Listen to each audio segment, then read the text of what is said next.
Most people think that their ego is the problem. That is something that you need to kill, something you need to silence, something you need to get rid of in order to grow. But that's not true, because if you removed your ego completely, you wouldn't know who you are. You wouldn't have boundaries. You wouldn't be able to function in the world. So your ego isn't the enemy, but it can become one when it's running your life without you even realizing it. Because your ego doesn't just show up as arrogance, it shows up as anxiety, overthinking, people-pleasing, fear of rejection, fear of being seen, the need to prove yourself, and the inability to let go. It shows up when you can't apologize, when you can't forgive, when you can't be vulnerable. And most dangerously, it shows up in ways that feel like you. So you don't question it. You just live through it. So in this video, we're going to break this down properly. So let's get into it. So what is your ego? At its core, your ego is your sense of identity.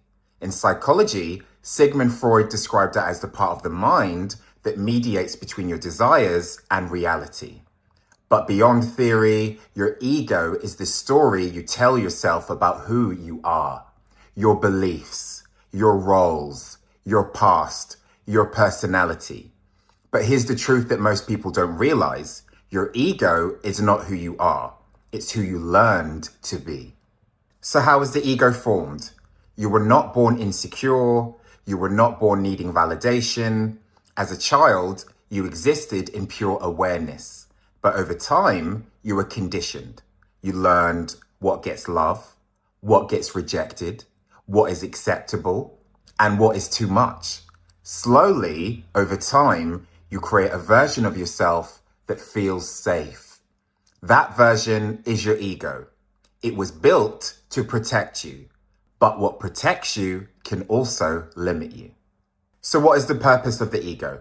The ego's primary function is self-preservation. It wants safety, control, certainty, and approval. It avoids rejection, failure, vulnerability, and discomfort. Because of that, it resists growth. Because growth requires change, and change can feel like a threat to the ego. So what are some of the signs that your ego is actually in control? Most people don't realize when their ego is in control because it feels like normal thinking. But here are some of the signs. You get defensive when receiving feedback. You feel the need to be right in arguments. You compare yourself to other people constantly. You seek validation and approval. You struggle to apologize. You hold grudges. You take things personally. You fear failure more than you pursue growth. You struggle to accept help. You live in your head instead of in the present moment. The ego distorts reality. The ego turns life into a competition, a threat, or a performance. One of the ego's biggest roles is protecting you from uncomfortable emotions, because deep emotions like shame, sadness, rejection, and fear feel like a threat to your identity. So instead of feeling them, the ego deflects them. It uses projection, denial, rationalization, and distraction. For example, instead of feeling insecure, you criticize someone else. Instead of feeling hurt, you shut down emotionally. Instead of feeling failure, you say, I didn't care anyway. The ego would rather distract you than allow you to feel something uncomfortable. Because to the ego, feeling deeply means losing control. So how can you recognize your ego in relationships? This is where it shows up the most. The ego in relationships look like defensiveness during conversations, struggling to listen without reacting, needing to win arguments, taking things personally, avoiding vulnerability, shutting down emotionally, projecting blame. It also shows up in subtle ways, such as people-pleasing to avoid rejection, withdrawing to avoid being hurt, testing people instead of communicating. The ego does not want connection. It wants protection. But real connection requires vulnerability, and real relationships require openness. So your ego also stops people from apologizing. This is one of the most powerful examples. Your ego stops you from apologizing because it sees it as a threat.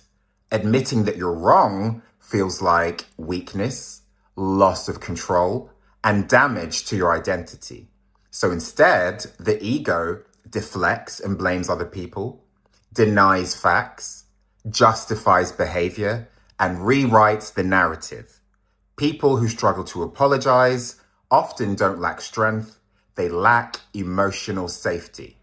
Because if their self-worth is fragile, they cannot absorb the discomfort of being wrong. Because admitting fault requires emotional security. And a fragile ego doesn't have that. So they protect themselves by avoiding accountability. So I'm going to talk about my own personal experience here. For me, this is where it gets very real, because I've recognized that I use my ego for protection and for self-preservation, especially when it comes to forgiveness. When people have hurt me, lied to me, not valued me, or betrayed me, and I'm not talking about small things, I'm talking about things that have genuinely affected me, I've had a pattern my entire life. I cut people off and I never speak to them again, completely. And the thing is, people don't expect that because I'm a naturally loving person, I'm nurturing, I pour into people, and I show up. But what they don't realize is that in my mind, they were already on probation, and they didn't even know that because I had been tolerating behavior for a while. Disrespect, disloyalty, dishonesty, boundary crossing, things that don't align with me. And I would let it slide until I hit my limit. And once I hit that limit, I'm done. I emotionally detach and I leave. And I stay gone forever. Now, I'm self-aware enough to recognize that that isn't always healthy. But at the same time, it comes from a place of protecting myself. Because I live by fool me once, shame on you. Fool me twice, shame on me. And the reality is, people don't change overnight. Real growth takes years, sometimes even decades. So for me, it often feels easier to walk away than to risk being hurt again, because protecting my peace is the most important thing. But I've had to ask myself, is this self-respect or is this my ego protecting me from vulnerability? Because sometimes what feels like strength is actually avoidance. And sometimes protection becomes isolation. So let's talk about spirituality. This is where the ego becomes the most subtle and the most deceptive. Because a lot of people believe that once they start healing, once they become more self-aware, once they step into spirituality, that their ego disappears.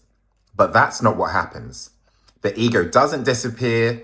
It evolves, it adapts, it finds new ways to survive. And one of the most common ways it does that is by attaching itself to your growth.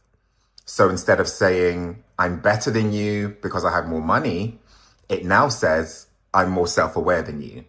I'm more healed than you. I'm more evolved than you. I've done the inner work. And this is what's known as a spiritual ego. It's when your identity becomes attached to being self-aware, healed, awakened, emotionally intelligent, and spiritually aligned. On the surface, it looks like growth, but underneath, it's the same pattern: comparison, superiority, identity, just in a different form. The ego has simply changed outfits, because the truth is, the ego doesn't care what it attaches itself to. It will attach itself to success, trauma, pain, healing, and spirituality, as long as it can maintain a sense of identity. Even suffering can become an ego identity. I've been through more than you. You don't understand my pain. And even healing can become one. I've done more work than you. You're not as aware as me. And this is where people get stuck because they believe that they've transcended the ego when actually they've just created a more socially acceptable version of it. And this can show up in ways like judging others for not being healed, dismissing people who aren't aware, avoiding accountability by saying, I've already worked on that, using spirituality to bypass real emotions, thinking that you're above certain experiences or people. This is called spiritual bypassing, where instead of actually feeling, processing, and healing, you use spiritual concepts to avoid doing the real work. For example, instead of saying, that hurt me, you now say, I've detached from that. Instead of saying, I'm struggling, you now say, I'm at peace with everything. But underneath, the emotion is still there, unprocessed, unresolved. Because true healing is not about pretending that you've transcended your emotions. It's about being able to sit with them in silence, process them, understand them, accept them, without needing to create an identity around them. And this is where real growth happens, because true growth makes you humble. It makes you realize you don't know everything. You're still learning. You're still evolving. And that's the difference between ego-driven growth and real growth. Because real growth doesn't say, I'm better than you. It says, I'm becoming more aware of myself. And that awareness is what actually frees you. So your ego can tell you that you're better than other people. This is one of the most subtle and dangerous ways the ego operates, because it doesn't always sound arrogant. Sometimes it sounds justified.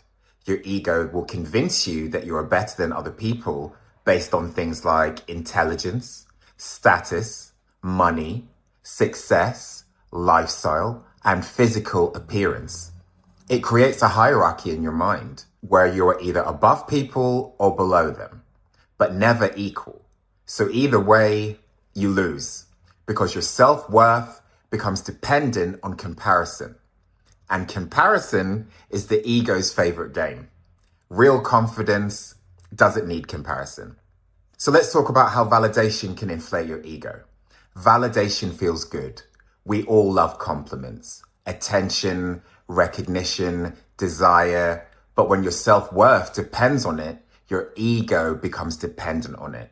You start chasing approval, attention, relationships, even sex. And this can create an inflated sense of self. But it's not real confidence, it's borrowed validation. And it never lasts because the ego is never satisfied. So what does a healthy ego look like? A healthy ego knows its worth without external validation. It can apologize. It can accept feedback and criticism. It sets boundaries. It stays open and flexible. It accepts that you don't know everything, and it embraces vulnerability. It is secure. It doesn't need to prove itself. It allows growth, connection, and authenticity. So how can you use your ego in a healthy way? You can use your ego for confidence, boundaries, and motivation, not for validation, control, or superiority. Shift yourself from thinking, I need to prove myself, to I know who I am. So now I'm going to go through a step-by-step guide to managing your ego. Save this. Step 1, awareness. Notice when your ego is triggered.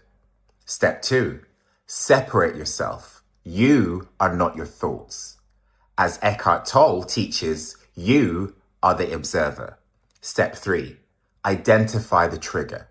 Ask yourself, what actually triggered you? Step 4, find the emotion. What are you really feeling underneath? Step 5, pause. Don't react immediately. Step 6, question the story. Is this truth or is this ego? Step 7, Respond, don't react. Choose consciously. Step 8, practice vulnerability. Allow yourself to be seen. Step 9, build a healthy ego. Use it for confidence and not control. So my final message is, your ego is not your enemy. It was created to protect you. But you are not that version of yourself anymore. Because the same ego that protects you from pain also blocks you from growth, connection, and authenticity. So the goal is not to destroy your ego, it is to understand it, to observe it, to stop letting it control your life. You don't need to lose your ego, you just need to stop letting it take control. Thank you so much for watching this video. If you liked it, don't forget to hit the notification bell, comment below, and like and subscribe for more healing content. Thank you so much. I love you. Have a blessed day. Take care. Bye.